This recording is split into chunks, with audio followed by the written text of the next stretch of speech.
I'm Dennis Bragg in the Bitterroot Mountains. With the northern Rockies and the west facing a no or low snow future, researchers hope their work will prompt communities and public agencies to begin making plans now to avoid the coming water crisis. The published report from Lawrence Berkeley National Lab researchers suggests no to low snow winters coming in the next 35 to 60 years, based on data showing snowpack loss since 1950 and future projections. The researchers say that will change everything from mountain ecology to the water available hundreds of miles downstream, with different tipping points for each impact.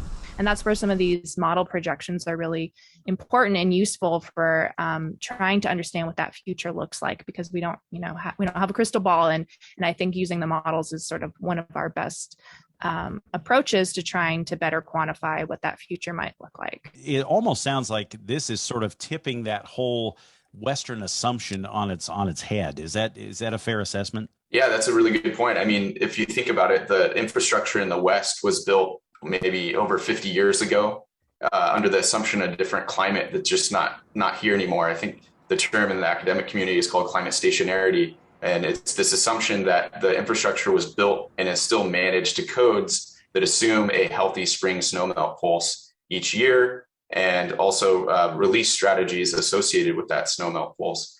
Additionally, with even a slight warming, the researchers see a greater frequency of the flooding like we've seen in California and British Columbia this fall. So as that precipitation phase shift occurs and we get more rain instead of snow, we lose our ability to store this really massive amount of water in the mountains throughout the winter. One of the suggestions is to have humans do what Mother Nature will no longer be able to do, performing the steps to recharge groundwater. One is managed aquifer recharge, where we're sort of diverting surface water and artificially having it infiltrate into groundwater aquifers. If you can forecast 7 days out or 5 days out a big atmospheric river event, for example, and your reservoir levels are high enough that you can release some of that water, convey it to a floodplain or maybe an agricultural field, percolate that water into the aquifer, you essentially store that water and you don't lose that water that you're released from the reservoir.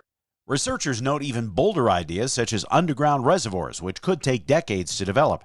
But they do have hope, judging by the reception the study is already getting, saying their whole objective is to spur conversation. At Berkeley Lab, we're really trying to, push the envelope in terms of filling some of these knowledge gaps and I think encourage some of these partnerships across disciplines and across stakeholder and, scientific engagement. In Missoula, Dennis Bragg, MTN News.